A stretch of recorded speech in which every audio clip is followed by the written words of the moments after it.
মক্কায় হজের প্রস্তুতি নিচ্ছে বিশ্বের নানান দেশের মুসলমানরা। বাংলাদেশের হাজিরাও ওমরা পালন সহ মক্কা মদিনায় শুরু করেছেন বিভিন্ন আনুষ্ঠানিকতা। এবারে লাগেজ ব্যবস্থাপনা নিয়ে সন্তোষ জানিয়েছেন তারা। বাংলাদেশ হজ মিশন জানিয়েছে গতকাল পর্যন্ত ৪১,৬২৯ জন হাজি পৌঁছেছেন মক্কায়। এর মধ্যে ৭ জন বাংলাদেশি বার্ধক্যজনিত কারণে মারা গেছেন। সৌদি আরব থেকে সাজিদুল ইসলামের পাঠানো তথ্যছবিতে জানাচ্ছেন ইকরামুল হক সায়েম। কদিন পরই লাখো মুসলমানের কণ্ঠে লাব্বাইক আল্লাহুম্মা লাব্বাইক ধ্বনিতে মুখরিত হবে আরাফাত ময়দান। চাঁদ দেখা সাপেক্ষে আগামী ২৬ মে হাজিদের আরাফাত ময়দানে অবস্থানের মাধ্যমে পালিত হবে এবছরের পবিত্র হজ। বাংলাদেশ থেকে ৭৮,৫০০ জন সহ বিশ্বের ২০ লাখ ধর্মপ্রাণ মুসলমান এবার হজ পালন করবেন।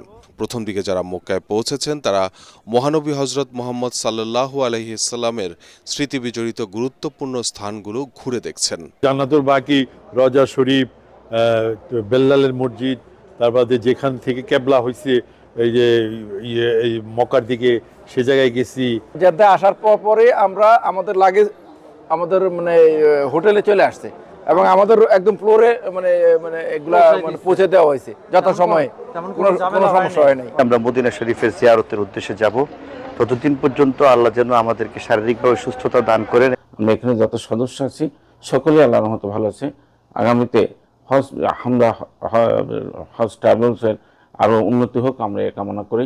এদিকে রুট টু মক্কা প্রকল্পের আওতায় এবার লাগেজ ব্যবস্থাপনা নিয়ে সন্তোষ জানিয়েছেন হজ যাত্রীরা। সুষ্ঠু হজ ব্যবস্থাপনায় বাংলাদেশিদের জন্য সব ধরনের উদ্যোগ নেওয়া হয়েছে বলে জানিয়েছেন হজ মিশনের কর্মকর্তারা। হজ ব্যবস্থাপনা হচ্ছে এমন একটি ব্যবস্থাপনা, এটা সারা পৃথিবীর সবথেকে বড় একটি ইভেন্ট ম্যানেজমেন্ট। এই ম্যানেজমেন্ট করতে গিয়ে কিছু সমস্যা থাকবেই, সব সময় থাকে।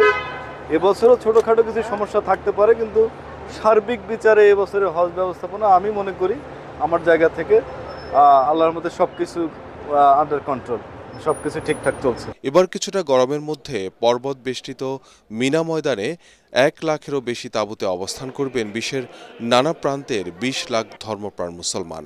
ক্ষমার ফরিয়াদ নিয়ে মহান আল্লাহ তাআলার সান্নিধ্য লাভের চেষ্টায় মশগুল থাকবেন তারা। ইকরামুল হক সায়েম, এটিএন বাংলা।